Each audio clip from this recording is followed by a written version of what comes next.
think I understand Natalie and Kerry work together a little bit. So if Natalie would like, I'd let her introduce Kerry for us. Kerry. So I'm really excited that we get to bring one of my friends and colleagues from another state to visit with you all and share some of what she is doing in Alabama. And so, as I think you saw in your advertisement and your promo, Kerry has a broad horticultural background, comes from the public gardens, and has worked in a wide array of extension. What you'll find is true for Tom, it's true, somewhat for myself and definitely for Kerry, is that over years you work in a wide range of crops, a lot of different areas. And so, as you know, we have great folks to work with who bring a wide range of experience. And so, from ornamental crops to food crops, it's just a really fun group of people to work with. And I have the opportunity to collaborate with Kerry on some national things. She's a great editor, and we've had the opportunity to do some publications together. Actually, some of the things that kind of connect on her topic this evening, which is that we know horticulture is great aesthetically outside as far as landscapes, but there are also a lot of human health and well-being connections that come into play. And so those are some of the projects that we've had the opportunity to connect with. So I'm just excited to get to hang out with y'all and hear one of Kerry's presentations, because as you probably guessed, we work in people in one sphere and then we find out, wow, I didn't even know you were working in that area. So I'm excited to hear this presentation. And Kerry, welcome to Tennessee. Thank you, Natalie, for that introduction. Thank you, Ron, for the invitation. And we are very proud of this project. It's been a bumpy road, as any statewide project can be from the beginning, but we've certainly learned a lot. We're very proud of what we've accomplished, and we really are excited to see how the data turns out in our larger study. So I'll just go ahead and jump in. Awesome. Okay, thanks for the thumbs up. So the name kind of says it all, but I am going to go into quite a bit of detail. And again, we're very proud of this project. As Natalie said, extension folks are diverse, and many of us wear multiple hats. We might be researchers and teachers, as well as coordinators of programs. For me, I am co-leader, and that'll make sense in a little bit, of our home grounds team, or home horticulture. And I'm also a state program coordinator for our Master Gardener program down here in Alabama. Because we're a little bit unique on the national scene as far as extension goes, I did want to point out that we are actually a union of 2 land-grant universities. So as you know, in our southern states, we have 2 and sometimes 3 land-grant institutions within a single state. For us, we have 3. One is private, and that is Tuskegee. And we have 2 state-funded institutions, Alabama A&M, which is up near your border, as well as Auburn University, and that's my home office. These 2 together make Alabama Cooperative Extension in our state. So we have 2 campuses. And for that reason, we have, mainly because home horticulture, home grounds, is so popular and in such high demand. So at any rate, we all know home horticulture is very popular. And so for that reason, we have extension agents from both Auburn University's campus as well as Alabama A&M. So I'm a co-leader and I have a counterpart at Alabama A&M. Now, why Harvest for Health? Well, because we know gardening is good for people, right? There's maybe not as much quantitative data out there. There's a lot of qualitative data. And so that's why we're pretty excited about this, because we know gardening is good for you. And this study is going to be one kind of at the beginning of a long line, we hope a long line, that starts collecting the quantitative medical data to prove that it is good for us. Okay. Now, here are some things that we do know. Right off the bat, and this is what inspired my partner at UAB, who really started and is the lead on this project, Harvest for Health. We know that cancer survivors are at greater risk for additional health problems and complications down the road after cancer, after treatment. We know that. We also know that gardening has a lot of potential to affect our health because gardening is exercise. And if we grow it, we're probably more likely to eat it, right? So we know those two things. So can we put all these together? And that's what Harvest for Health is. So our lead researcher is Dr. Wendy DeMark. We shortened that. Yes, she's Wendy DeMark Wanifred, but we call her Dr. DeMark or Wendy. And she is in the Department of Nutrition Sciences at University of Alabama, Birmingham, which is our medical teaching school here. One of, it's certainly the biggest in Alabama. And of course, she has a lot of staff helping her as well. In Alabama Extension, which is where I am, and I'm housed at Auburn University. I'm the lead from our campus, but we also have a lot of support people, both at Auburn and around the state. And probably our most important player, and the whole reason that we are part of Harvest for Health, is Master Gardeners. So we have Master Gardeners in 33 Alabama counties, and 27 of those counties are in the study of Harvest for Health. So anyway, this is really important. And again, we wouldn't be in this study without having a Master Gardener program. Okay.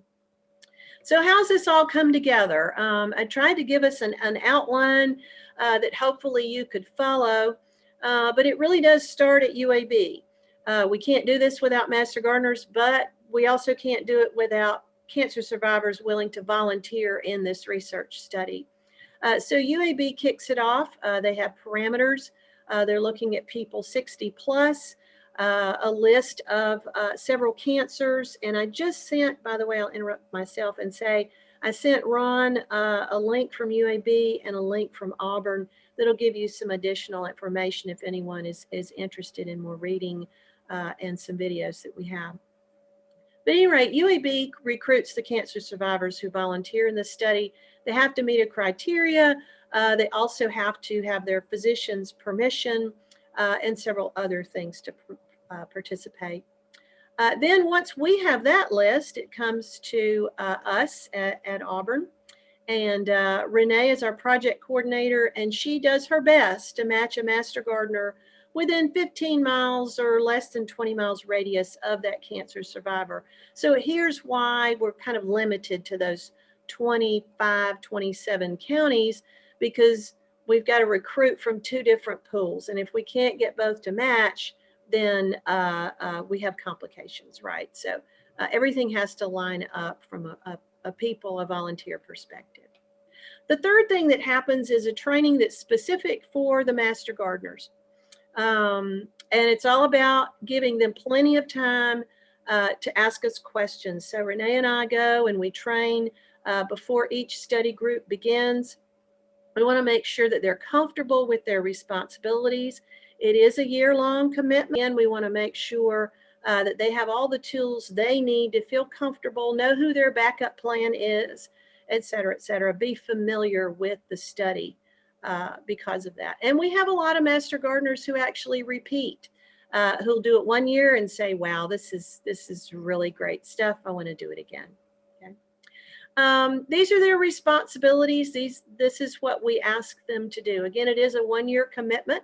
There are some other things that they need to do besides just coach. So we use that term a lot. You're a mentor, you're a coach. You're doing your best to instill confidence in this new gardener so that once you're not there after this 12-month mentorship, you won't be there.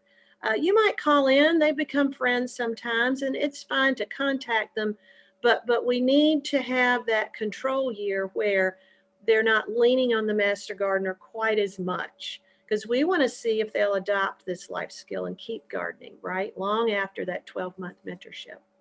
But during this first year or during the year of mentorship, the Master Gardener has to make one contact every month via phone or text or something, and one home visit. Okay, another way to think about it is one home visit per month, and then in between those home visits, make another contact, check in. Is something new in the garden? Really, a lot of them, it's more than those 2 times a month. You know, they'll just tell the cancer survivor, call me. If something comes up, it's a surprise. Let's figure it out together and we'll solve the mystery. When they make that home visit, they have to take a picture. This is research, so we have to document that the therapy is being applied and it's ongoing, and that monthly picture is our documentation for that. Again, there's backup, right? So there's information on the internet. We give everybody a big packet of publications. And of course, we're at the other end of the phone, whether it's their extension agent or it's us at Auburn University. We also say, and this is based on, you know, if you do a project over and over again, some things crop up. And one of those things is we've had just a few cancer survivors who misunderstood that this was a research study where they are learning how to garden. And a couple of them thought this was their free gardener for the year.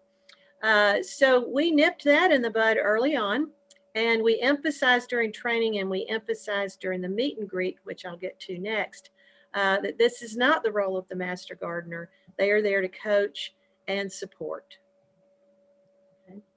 The fourth thing we do is a meet and greet event, and that's just like it sounds. The master gardener and the cancer survivor meet at a training, if you will, but at a meeting place before their study group begins. This is a time for them to socialize and exchange information, but it's also a time to go over the study, both from a research perspective as well as a gardening perspective, and of course, pick up supplies. Did that change? Yes, I'll get to that later at the end. We go over the basics. You know, we can't have a productive garden if it's not in a sunny location. The soil has to be right, but guess what? Our kit takes care of that. Choosing good plants, well, that's why we have a master gardener involved, right? Pest management, we have some supplies in the kit, and there's the master gardener to help coach through that. Water is important, and we talk about journaling as well. Crop choices, of course, that's something we're going to discuss with them because not everybody likes the same thing, but we do ask them to take a bit of a gamble and try some things they haven't tried. And that's been fun to watch and witness, I will say. And as well, we're teaching them that plant choices also affect pest management, right? The seasons are important, all those things that you know as a master gardener, but certainly a new gardener might not know. So we have a lot to teach them. And again, that's why we include a journal in their kit. Okay?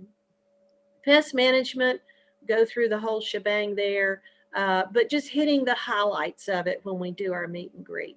The master gardener training, it's a little more in depth. And again, you know, this has been one of the great things of modern technology. There's a cell phone with a camera in it. So pictures can be shared very easily, and that's been very helpful. So pest management, we've got to take care of that. But we also want to teach them that there's good guys out there. So ladybugs, you know, who knows what the larval stage of a ladybug looks like? Not everybody. So we do a lot of hands-on teaching with each of those monthly garden visits. Okay. Resources, lots of resources are out there.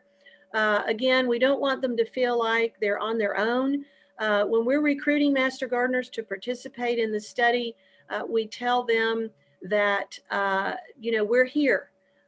There's website, there's our neighbors in Extension, as well as our personnel. So we want you to feel passionate about the project, your role as a mentor, and the vegetable science will help you with that. So don't be intimidated or overwhelmed by the problems that can occur in our southern garden, because we know there's a lot of them. Okay. What's in the kit? Several things are in the kit. We have narrowed this down with COVID, and I'll talk about that in a little bit. Everybody now gets the container garden set, which is 4 self-watering pots with potting soil and all of the other things you might need. If this is full retail price for all the ingredients, it's close to $500. Oops, it's close to $500. But we get creative. We've gotten donations for a lot of products, and a shout out to Miracle Grow and Safer Brand for their donations. Really, for every single kit, we have our pest management and fertility taken care of with those 2 companies. So we're very appreciative of them. So did COVID change everything? Absolutely. COVID changed everything for everybody, right? Our meetings had to go virtual for every study group. The meet and greet events in particular had to become 2 meetings. So we did a virtual meeting to do all of our overview and allow people to meet each other. Telephones have become much more useful than we realized they would be. We have to do a drive-through to pick up supplies. We still have to get all those supplies to them. And so we like to do that because the master gardener can be there to wave and say hey, and they can exchange information. We still, because this is a medical study, because these participants are still potentially vulnerable, they are cancer survivors, they're not in active treatment. We need to specify that, but we do require that everybody still has to wear a mask and remain socially distant just to cover all the bases and make sure we're being responsible. Okay. Again, this is medical research, right? So what is UAB's role from that perspective? This is just a quick list. This is the main things that they do, but a physical fitness battery, that's everything from grip strength to the get up and go. How quickly can someone walk, sit down, stand up, walk to point B, come back to point A. And that's a list of about 9 or maybe even 12 different fitness exercises. They do collect blood, stool, fingernail samples. Why in the world would we collect fingernail samples? Well, there's a thing called cortisol, and the best place to sample that is from our fingernails. They're also surveyed as to their experience. Did they enjoy it? So everything from quantitative to qualitative here. Did they enjoy it? Would they do it again? Did they change their eating habits? Did they change their exercise habits, etc.?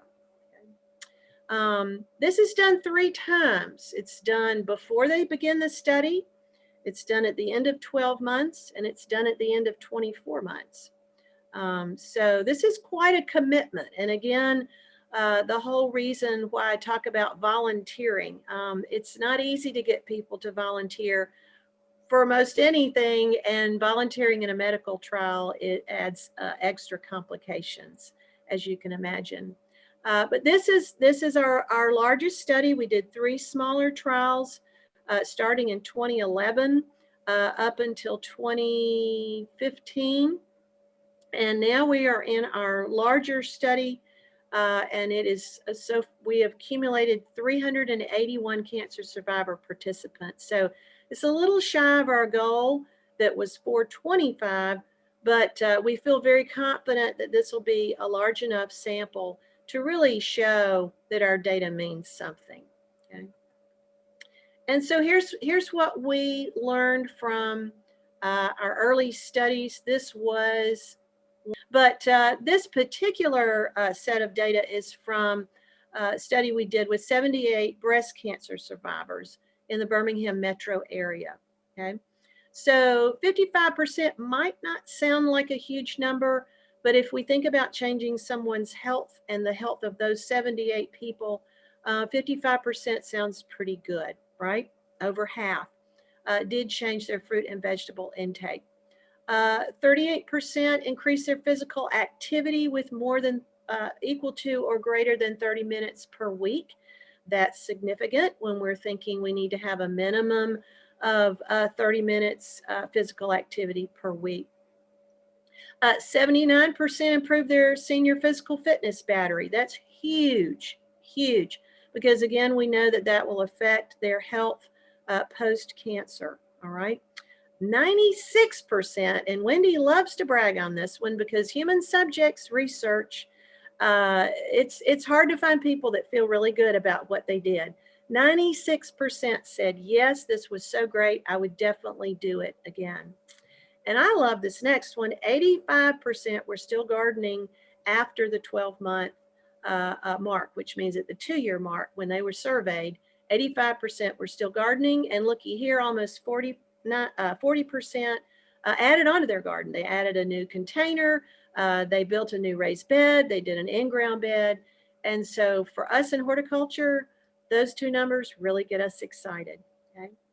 Now, a few things that we hope are going to show up in our current study that had us pretty excited in this particular preliminary study.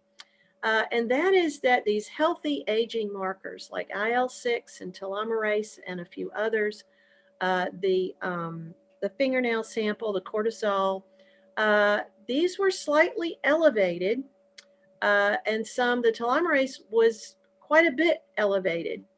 And so again, with a sample size of 78, we're not confident with saying that this is going to prove that gardening is good for you. But if we can show the same thing in our 381, then we've really got something to stand on. And again, it just gets us excited when we look at the numbers.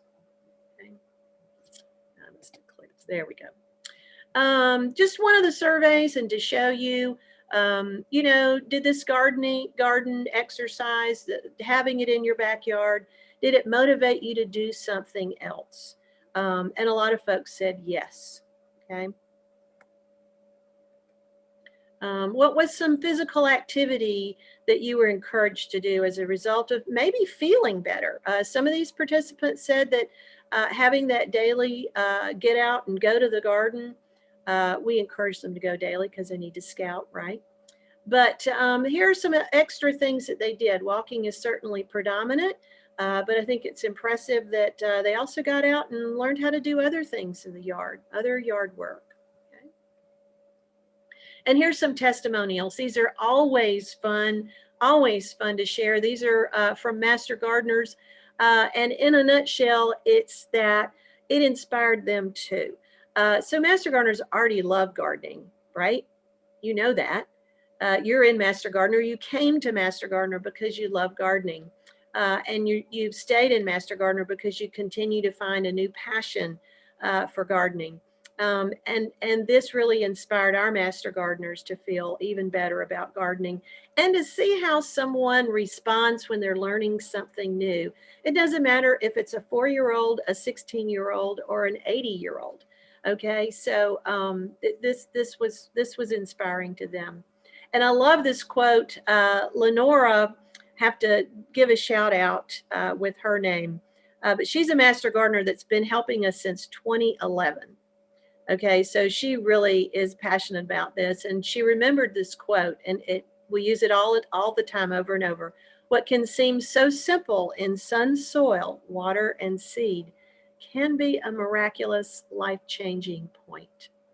And this project, we feel, certainly has been for the participants. So here are some quotes from them. I feel better. This extra activity seems to make me feel better, and I've lost a little bit of weight. I can't wait to see what's in the garden, and I'm not going to sit in the house if I know there might be something out there, right? Something just as general as this is amazing. Some of the participants, I remember one in the Anniston area, she actually didn't even want to do this, but her husband convinced her that this might be fun for the two of them to learn more about gardening. And she became a convert, and by the time she was at the end of 12 months, she had actually built 2 raised beds in addition to the garden kit that we gave her. Okay, so that would be something that she might have said. And then another person, and sadly we did have some participants. Yes, they have a doctor's approval, but there's no predicting tomorrow, right? And so sadly, one of our participants, their cancer returned, and yet the garden, she said, became a solace for her. So not only was it something she enjoyed when she was feeling healthy, but when she wasn't feeling so good, the garden was still an inspiration and a positive part of her day. And then just a few pictures. I won't share very many, but we have lots over 10 years, as you can imagine. But this is a guy who really embraced it. If you can you see my pointer? All right, so these are the pots. This is 1, 2, 3. That might be 4, but I think that was a new one. But this is 3 of his pots that I can see of the 4. He added on and added on and added on. And he even just kind of scrounged stuff out of the trash. I don't know what this box had been. It's just a wooden box. But he had fun with the grandkids. He had them help make signs and label things. And they decided, since this was their first box, they were just going to call it Box 1. So one of the kids wrote on it. But they really had a great time. And then this next picture, since we're all in the Deep South and football is everything, right? We're in the SEC here, and Ron was bragging that we're both War Eagle fans. Harvest for Health transcends football. Just want you to know that, okay? So our Ollie folks here in Auburn sewed masks, of course, orange and blue cloth. We gave these out to every Harvest for Health survivor, mentor, Master Gardener mentor last year. And here's our folks over in Tuscaloosa having a good time with their cancer survivor and showing off both colors. So I thought that was impressive. And again, tells a lot about the project and how much fun we've had with it. Okay. Now, I told Ron I was going to try this video. If it doesn't work, it's only a minute and a half. My audio on my computer is not great. So if you can't hear the video, just turn up a little bit. Ron, I can see you. If it's absolutely horrible, just give me a thumbs down and we'll turn it off and head on to questions, okay? But I wanted y'all to hear from one of our cancer survivor participants because I think this really tells you more than I ever could. And when it gets big, I grew up on a large farm, but had not had a garden. so turn up your audio if you can't hear. Susan Rossman has a garden now. A cancer survivor, she was one of the first participants in a UAB study called Harvest for Health. I liked the idea of growing because it was the whole circle of life. Plus, taking better care of myself was going to be a big part of that. Having some fresh vegetables. Harvest for Health pairs cancer survivors with master gardeners from the Alabama Cooperative Extension System. The premise is simple. We had a vegetable garden in people's yard. Would they eat more vegetables? What we found is that they not only eat more vegetables, they also get more exercise. The study began in 2011 in Jefferson County. The master gardener and cancer survivor met each month for a year, planting and tending a fall, spring, and summer garden at the survivor's home. UAB provided the gardening supplies, raised beds or earth boxes, plants, and tools. The survivors supplied the labor and reaped the benefits. What we found in that study is, again, the diet improved, the exercise improved, and the physical functioning improved. And, says Rossman, growing a garden helps cancer survivors fight back against a terrifying disease. And I think what I felt was better about the fact that I'm controlling a lot more things in my life than I was before, which gave me a more positive outlook, which made me feel better about, I can live to be 90. Easy. Master Gardener Mary Beth Shaddix believes in the healing power of growing your own food. I love to grow my own food, and I want to tell as many people as I can how fun it is and how rewarding it is and how tasty it is. Because I promise you, if you've grown it yourself, you thought you didn't like it, the fresh homegrown one that you try may just change your mind. The Master Gardener's role is to provide expert advice and assistance and to be a cheerleader for gardening, whether you have a backyard spread or a pot on your porch. I think there's room physically, space-wise in your life, and I also think there's room on your kitchen table. No matter what you're faced with in life, I think if you make this a part of your routine and a part of your natural curiosity about what nature can do, sure, why not?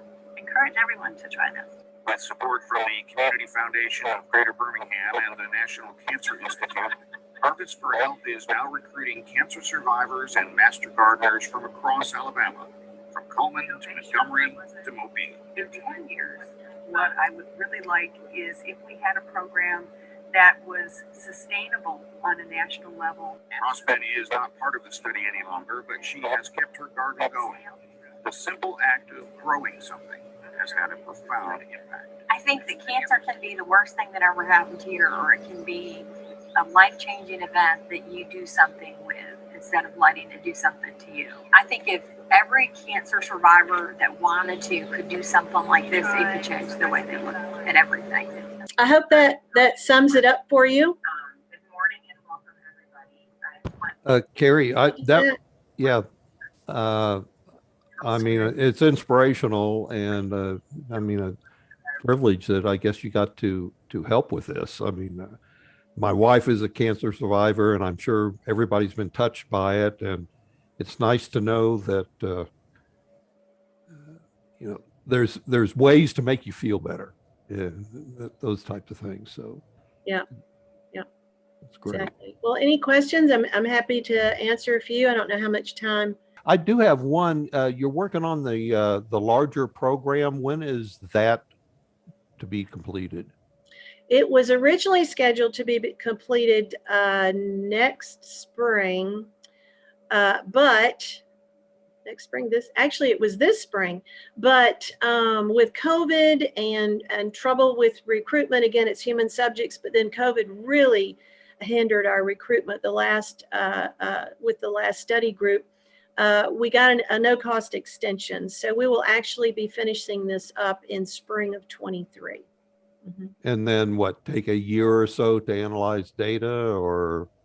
They will actually start analyzing data next year, and then probably, I would think by fall of 23, they may not have it all written up and published, right, but I think the data will be analyzed, and I can share that if you'd like to reach back out to me. Mm-hmm. Sure, love to. Were there any experience requirements or exclusions? So were these people who had no gardening experience? Good question. Most of them are or have been, and that was one of the screening questions. So have you ever grown a vegetable garden? A flower garden didn't count, azaleas didn't count, but have they ever grown a vegetable garden, or have you grown one in the last 5 years? So they either had to be brand new, or it's been a few years since they'd have one. Mm-hmm. And we did have some folks that were coming back to vegetable gardening. They just hadn't done it in a while, and this felt like a great way to get back into it. Does the UAB and others that are participating in this, do they plan to extend this, or are there other cancer survivors wanting the Master Gardener's help? Well, what we're going to do, Ron, is first we're in the process of writing up kind of a guidebook, nothing lengthy, but a guidebook for local Master Gardener associations who want to pick this up. Either there's a clinic, or a group that meets at a church or whatever. But how can this be implemented in other ways? We already have a group who is implementing something very similar with a military veterans group in their town, teaching them how to garden at a local community garden. So not necessarily going to their home to mentor them, but they're mentoring in a community garden space. And then Dr. DeMark, of course, wants us to, and so Natalie, you'll be hearing about this later this year. We'll be rolling out some promotion to other states that have a Master Gardener program, which is all 50. And see if they might want to pick it up, and again provide some instructions, some outlines, some guidance on how to implement in other states. I think Arizona and is it Washington or Oregon? So Washington and Arizona, some teaching hospitals there are wanting to implement it next, and of course put their spin on it and do some comparative analysis, looking at different angles, different measurements. I mean, I believe, like you started at the beginning, that I think we all kind of intrinsically know that gardening is healthy and helps us all. And there's a lot of anecdotal or qualitative information, and this is beginning the quantitative. But if a few of these programs go out, do you have any suggestions for, not maybe everybody can't pair with a hospital or NIH or those kinds of things? Would there be ways that other Master Gardener groups may reach out to people that gardening could help? Sure. And I think the community garden or some other public space is probably a good way to do that. Um, there could even be some health clinics or cancer clinics that have some space and they might be interested in having a garden outside. I know there are a lot of implications, and certainly we've had negative experience with community gardens where the neighbors may not respect the space, but just starting, trying to understand the purpose of that garden and who might be able to benefit from it. It can work. It really can work. And sometimes those can be better. Maybe a demonstration garden. Some of our master gardeners have dedicated vegetable garden demonstrations.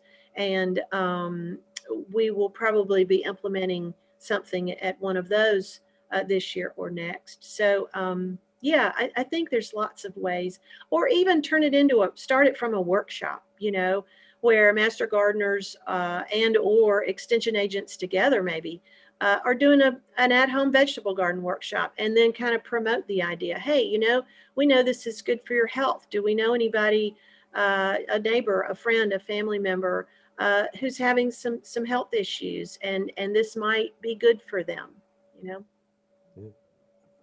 That sounds great.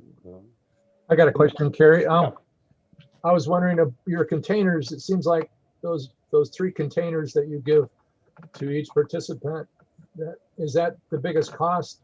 And I was kind of wondering what Yes. those containers are and their size and how much they do So they're cost. roughly 2 foot square. They're the city picker boxes from Home Depot.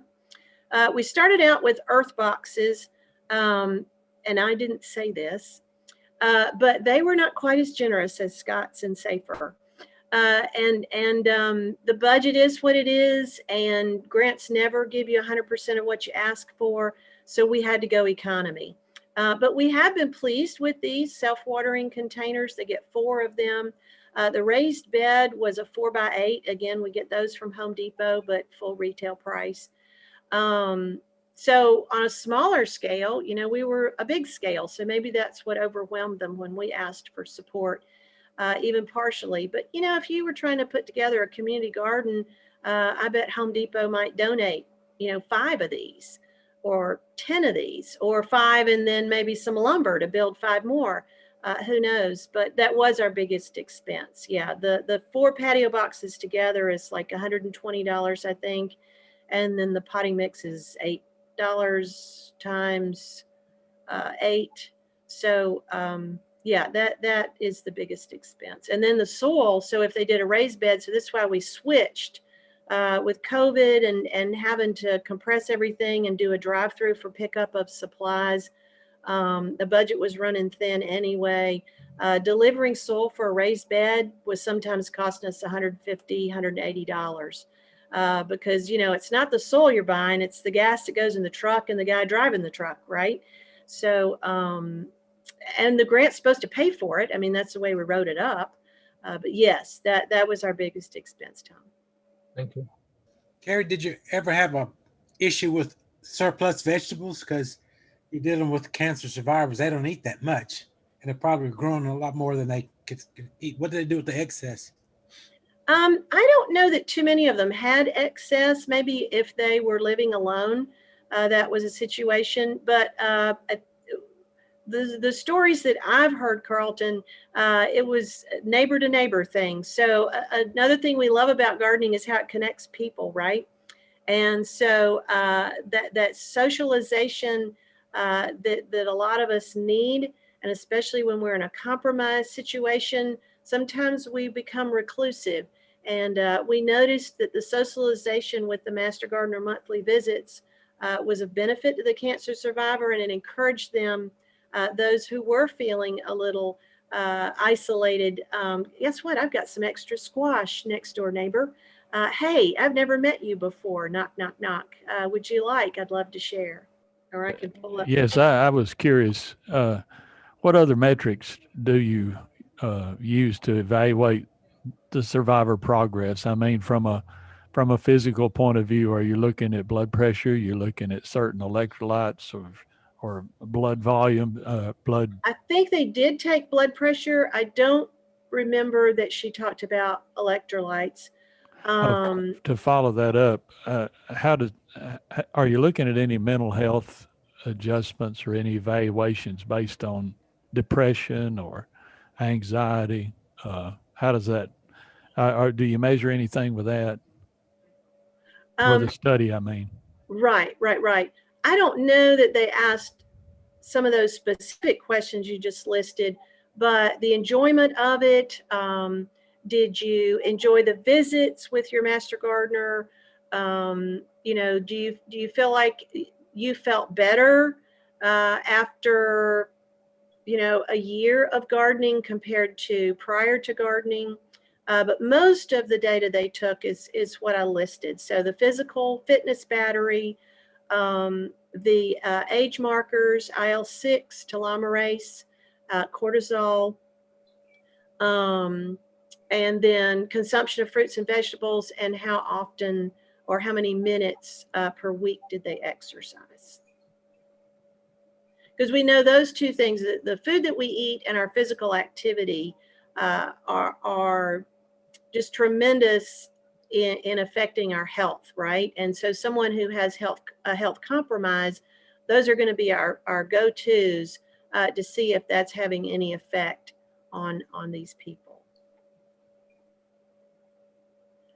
Shirley's asking about, and Robbie's asking about straw bale gardening. Certainly that's something we've encouraged. So if a participant wanted to add on to their garden, of course, that expense was on them. And so the master gardener is giving them lots of options. And I do remember that some latched on to straw bale gardening or lasagna gardening or some other ways of learning how to grow vegetables. Absolutely. I work a little bit with the vets and PTSD and that type of thing. And I was just wondering if there's any plans of extending this, perhaps like what Bruce just talking about, may not be physical, but there's just a lot of other problems that gardening seems to help. Yes. And I think that would definitely be something that the other states who pick it up. So basically we've gotten the ball rolling. And now it's time for the next researcher to put their spin on it. I do know there's been a lot of talk about veteran groups and how it could impact them in a positive way. So I do feel like others who pick it up will potentially look at those groups. Mm-hmm. And again, we are doing that. So I know of one who's already started it. A couple of others are going, ooh, that's a great idea. I think we'd like to do that at our demonstration garden or our community garden. There aren't any other questions. I just want to personally thank you, Kerry, for sharing this with us. I think it's very important and for all of us to hear, and maybe either take this the next step, or we can do this across the state or in our own counties. So thank you very much, and War Eagle. War Eagle, you're very welcome. Thank you for inviting me. You bet.